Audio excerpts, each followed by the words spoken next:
Hello, you're listening to On Israel in Al Monitor. I'm Ben Caspit from Tel Aviv. Nothing is official. It's certainly not an option popular among the Likud party's wannabe future leaders. But Knesset member Nir Barkat, relatively unknown in the international arena, has managed to brand himself as the natural successor to Benjamin Netanyahu, if and when. Barkat is 63. He started out in high-tech, developing an antivirus software that was to eventually make him Israel's wealthiest politician. He served for 10 years as mayor of Jerusalem before moving on to national politics. Barkat is a symbol of Israeli success, photogenic, well-dressed, rich, and ambitious. Polls conducted among Likud members who will elect the next leader of Israel's largest party when the time comes show Barkat leading well ahead of other candidates. His relationship with Netanyahu is a mixed bag. Netanyahu is naturally suspicious and Barkat is a worthy suspect. Nonetheless, the two men maintain reasonably cordial ties. Just before the 2020 elections, Netanyahu promised to make Barkat his finance minister. But when Netanyahu formed a new government with his rival Benny Gantz, Barkat did not get the job. It went instead to another Likud leadership contender, Israel Katz. Barkat, for the past year, waiting patiently on the Knesset opposition benches, has not given up hope. He has been traveling the world presenting an image of an assertive, glamorous figure in order to position himself in the best possible spot for the day when the Likud wakes up to the unbelievable fact that the Netanyahu era is over. Barkat is today's podcast guest. We'll speak with him about his just completed travel to the US and Ukraine, where his visit prompted raised eyebrows. We'll also ask him how he sees the future of a nuclear deal with Iran, about the anti-Israel BDS boycott campaign, about his ties with the Jewish communities in the United States, as well as his special connection with that country. Nir Barkat joins us right after this short break.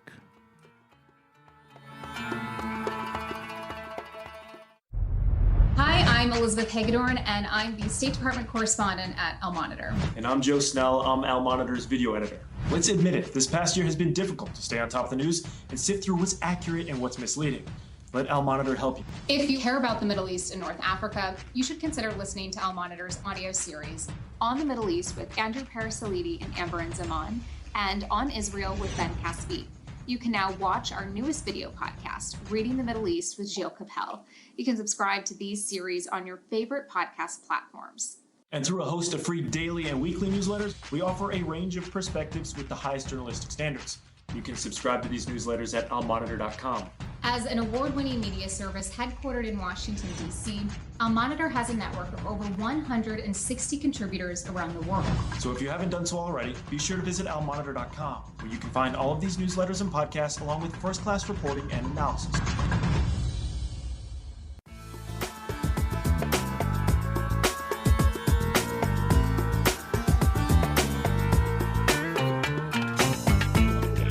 Now I'm privileged and happy to introduce and welcome to our podcast the former mayor of Jerusalem, senior Likud Knesset member Nir Barkat. Hi Nir, thank you for joining us here in On Israel in Al Monitor. Shalom Nir.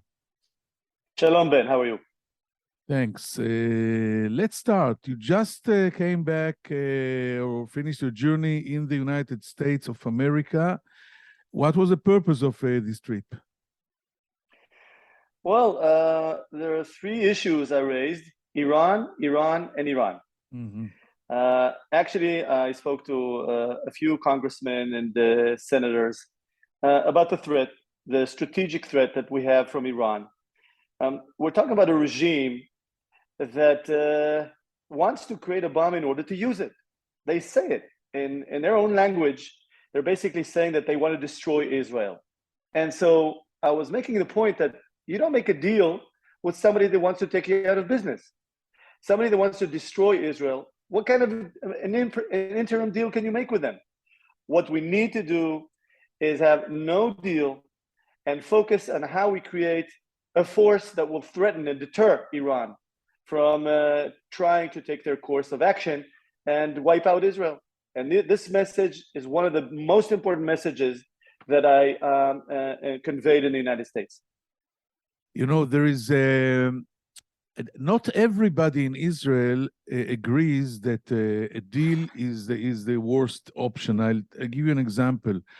Your position is exactly like, of course, Benjamin Netanyahu in the Likud as a whole, and even the government of Israel, that a nuclear agreement between Israel and the world, I'm sorry, of course, between Iran and the world powers is a strategic disaster. On the other hand, quite a few senior Israeli defense officials, intelligence officials, past and present, believe that an agreement is far better than allowing Iran to continue galloping toward nuclear weapons capability, which no one can or does not want to stop it right now.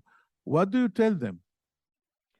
Well, I tell them that they're wrong, because eventually we're talking about the Middle East. We're talking about a regime that only power or fear that our armies, the Israeli army and others, will take them down. That is the only thing that may deter them. You know, I want to add another threat that we have. If, God forbid, this agreement is signed and billions of dollars goes to Iran, they're going to use it to give it to terrorist regimes all over the world, especially around us. There are 250,000 rockets around Israel using proxies. And Iran, with their strong will to destroy us, and if now you give them billions of dollars extra, they will not stop stop creating a bomb. You know, unfortunately, this regime, this Islamic regime, is willing to lie, to send people to commit suicide. They will never stick to any agreement. Any agreement you sign with them, they will not stick to it from day one. So what's the point? Giving them more money, more ability to fund terrorist groups all over the world, not just to Israel.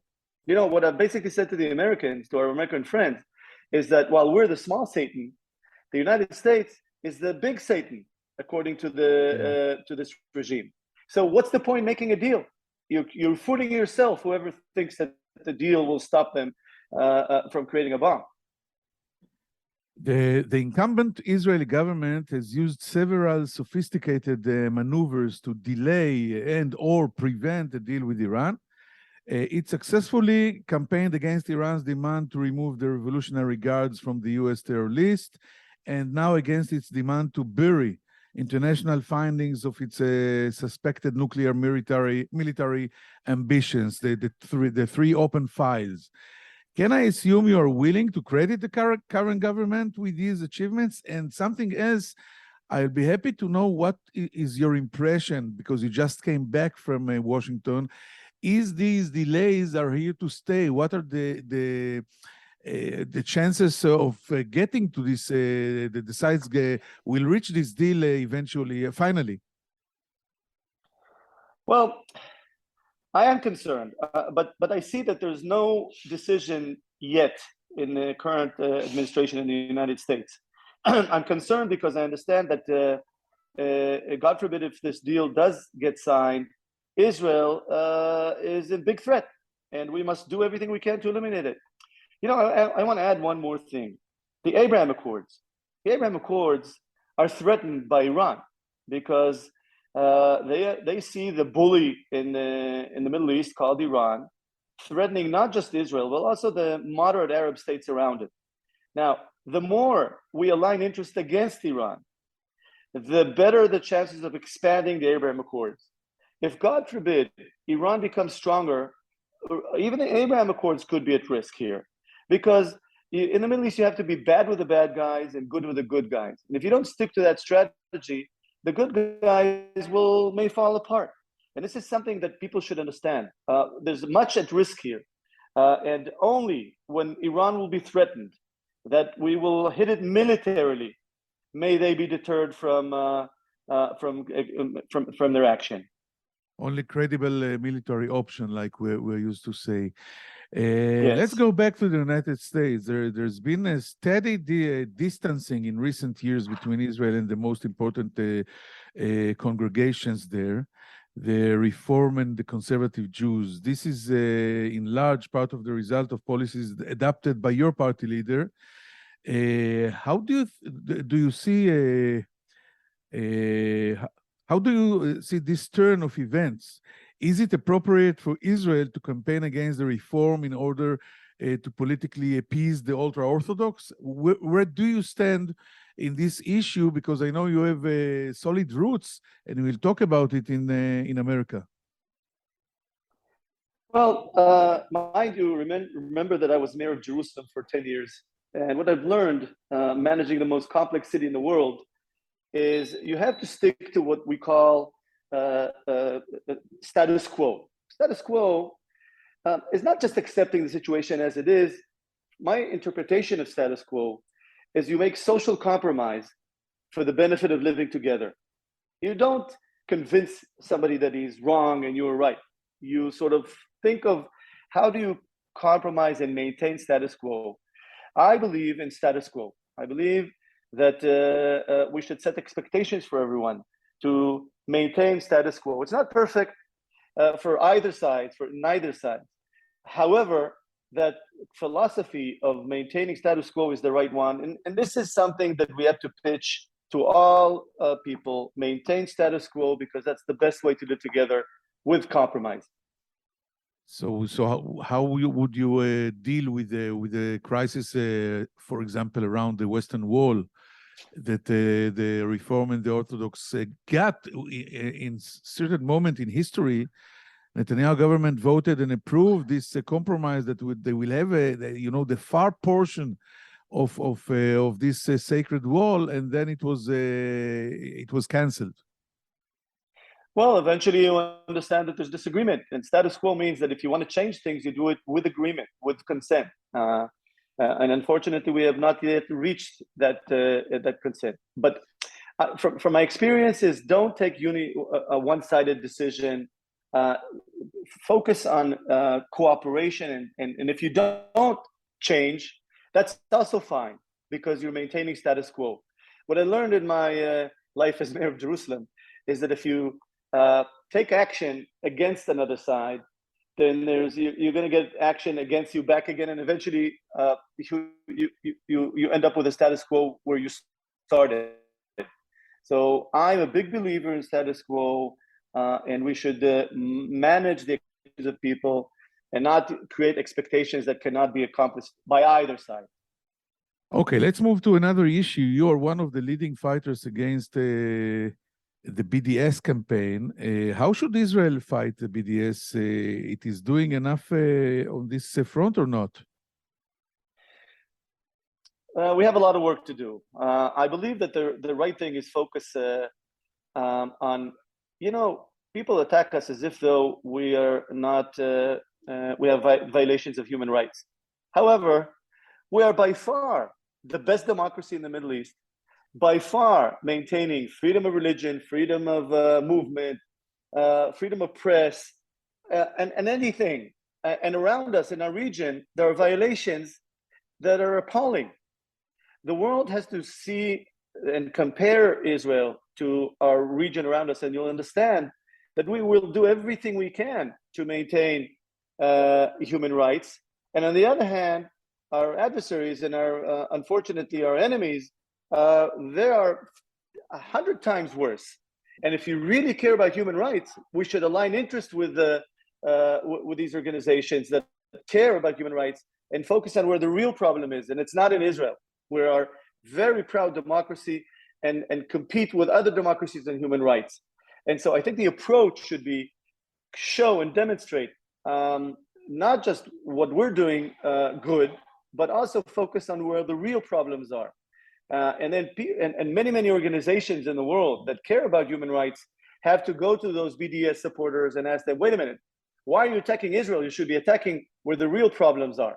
That's one approach. The second approach is we have to use the social media. We're not doing a good job in working with our many partners around the world in social media. and bypass all the traditional ways to communicate messaging. I think that's the future. And in social media, you'll find many, many people that are seeking the truth that we could use in order to fight and combat BDS. Do you think most of the BDS comes actually from anti-Semitism? Certainly, you find a correlation between the two. Unfortunately, yes. And you also could find BDS connection to Hezbollah and terrorist groups that are funded by Iran and others. We could certainly see that the people creating the fake news and focusing on targeting Israel are politically motivated. Some of it is hate to Jews all over the world, and some of it is hate to Israel. And they're very certainly strongly linked together. I think the world understands that the BDS is a new way of anti-Semitism focusing on Israel. Can you tell us, Nir Barkat, about your personal connection to the United States? Well, I grew up, I spent 3 years in the States when I was a child. My father did his postdoctoral thesis in Pasadena and Caltech, and then in Ithaca in New York, in Cornell. And so I learned to love and to appreciate the United States as a huge superpower. The majority of my business life as a high-tech entrepreneur, I did in the United States, and I understand how to do business with America and to appreciate the shared values that we have. I see, as practically all Israelis, the United States of America is the best partner we have. And I believe that we should maintain and do a better job in focusing on bipartisan issues and getting more bipartisan support in the United States. I understand how important this is, and I'm very happy to spend every few months. I come to the United States, to New York, to Washington, sometimes to the West Coast, to maintain the relationship and hear and listen and also speak, to develop that relationship as much as we can. Do you believe that the United States, maybe I'll ask this way, the American administration, current administration, Biden's administration is a devoted supporter of Israel? Because it's not a secret that Netanyahu did not have a good relationship with Democrat presidents, especially Barack Obama, and there is a gap between the support of the Republicans and what is going on between the Democrats in Israel. Although this current government approved the situation, but what's your take on this issue? Well, I think all sides understand that strategically we have to be aligned. Sometimes, naturally, there are differences of opinions on action, on some actions, but we have to look beyond that, and we have to realize that strategically, long term, we have to align interests. And even if there's some tension, it could be personal, it could be others. We all understand that we have to put that aside and focus on, as I believe we are, in aligning interest on security and intelligence. I think the United States and Israel have an amazing relationship. By the way, even with presidents that did not agree with our prime minister fully, we had full agreement on the technology and the security and on economics and exchanging technology and high tech, and culture. So I think that we have to look at a broader picture, and I'm happy that Israel is such a great partner, and the United States is such a great partner to Israel. Let's move to Ukraine. You stopped there on your way to the United States. Please tell us why. Well, from day one in this unfortunate war, I believe personally that Israel should align interest with Ukraine and the Western world and the United States. This is my personal opinion. There are challenges. Ukraine is under, an invasion of a bully, and my belief is that the world should unite against bullies. If it's the invasion of Russia to Ukraine, and similarly, if it's the threat of Iran against Israel and the whole world using terror and trying to create a bomb. So the alignment here, my thought is that we have to align interests. And so I decided on the way to the United States to go and show my personal support and share with them some of my perspective as mayor of Jerusalem, being in a few times a city under fire, different kind of fire, but still some of the challenges that I have learned. And I went there to support. I met the head of the parliament. I met the mayor of Kiev. I was there invited by the chief rabbi of Ukraine and spent a lot of time with him, learning the challenges that the Jewish people have there. And there are challenges that we must help them. And so for me, it was to show my support and share that experience in the United States. You've been severely critical of Israel's policy, which is not sufficiently pro-Ukrainian in your view. On the other hand, Israel, as you know, has an interest in preserving its relationship with Russia and the cooperation with the Russian army on our northern front. Don't you agree with what this government is trying to do? Walk a delicate balance between its support for Ukraine and dependence on Russia for our fight against Iran's entrenchment in Syria and Lebanon? You know, as a Jew, as an Israeli, yeah, certainly, of course, we would like to maintain relationship with all parties. If we could. In peacetime, it's probably possible. And I believe that we should, as much as we can, maintain relationship with all parties involved. However, eventually when there's war, you cannot be neutral. You cannot be neutral and then expect the world not to be neutral when we need them. And therefore you have to align and say to everyone, look, let's focus, strive for peace. But in this challenge, well, there's an oppressor here. There's an invasion here. And we have to be on the side of Ukraine. All Ukraine wants is to become more and more like us in the Western world. And if all countries would have taken only their interest, we would be in a big problem. So my perspective is when you take a global picture, that you have to align interests. And of course, every country has to come to some kind of way to help, which is a certain balance. But at the basics of this, we belong to the Western world. We belong to the alignment of the United States and the European Western world. That is our strategic partner, and we have to be with them. Finally, we are facing election in Israel, November 1st. Do you believe in the chances of Likud, headed by Benjamin Netanyahu, to reach this goal of 61 mandates without being dependent on Benny Gantz and other guys, or other players in the political map? Do you think it is going to happen this time? I do. Israel has many, many challenges. Security, economy, many reforms needed to dramatically upgrade our potential and our future.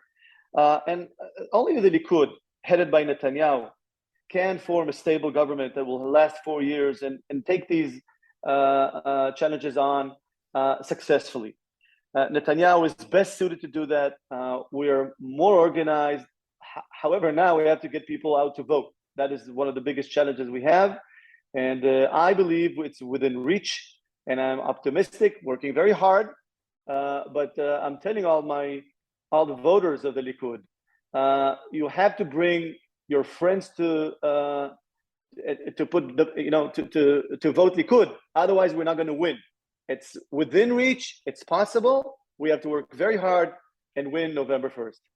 You, and this is my last question, in all the polls, in all the crowds, Likud members, general public, are the leading candidate to be the next leader of Likud. Of course, not challenging Netanyahu, but after, if and when Netanyahu will leave the political arena. Are you ready to be a prime minister in Israel? It's not on the table right now, Ben. Right now, part of the Likud. No. Loyalty in the Likud and the party I come from is key to the success of our future. And so I'm a loyal Likudnik, loyal to the elected leader, and it's not going to change. It's not going to change. We are working together, and I will do everything I can to help Netanyahu and my party win. Former Mayor of Jerusalem, Nir Barkat, Senior Likud Knesset member, thank you very much for this conversation, for joining us here in Al Monitor. Toda rabba, Nir. My honor and pleasure. We'll be back right after this short break.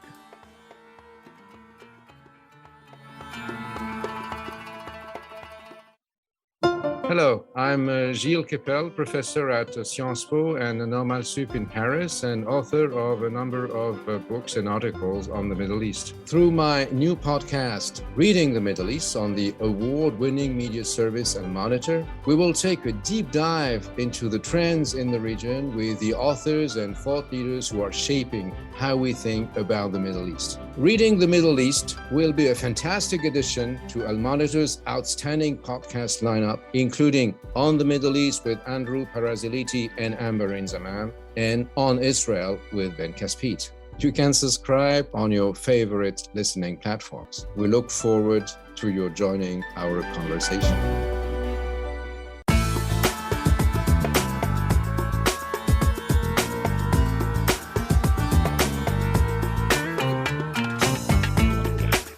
Thank you for staying with us.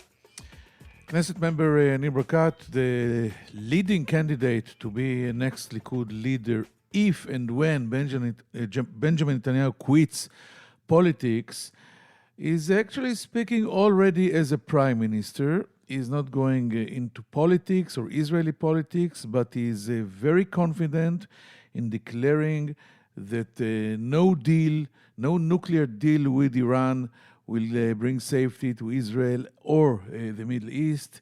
He said that in his visit to the United States last week, he met senators and congressmen and spoke with them about it. He said that Iran is a state that declares loudly, clear and loud, that it wants to destroy Israel, to wipe Israel off the map. So what kind of a deal you do with such a state? And so is clear, no to any deal.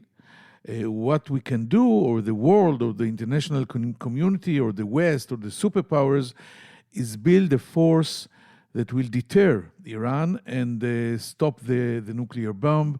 He said that the only language the Iranians understand is the language of deterrence and power, exactly like what happened in 2003. The only point in history when Iran suspended its nuclear or military nuclear developments when the Americans invaded Iraq. This is on the nuclear issue.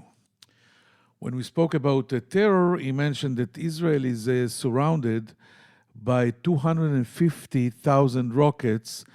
And I have to be honest, I never thought about this figure because we analyze or assess that Hezbollah has got something like 150,000 rockets and missiles. By the way, I don't think many states in the world got this quantity of missiles, but I think Barkat puts into this figure the capabilities of Syria and Iran and Hamas and Hezbollah, etc.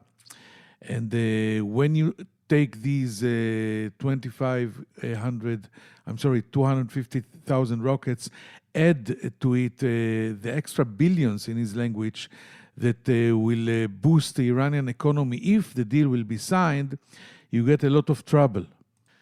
And he told his American counterparts that signing a deal that will allow the Iranians to boost terror around Israel and in the Middle East is actually like fooling yourselves.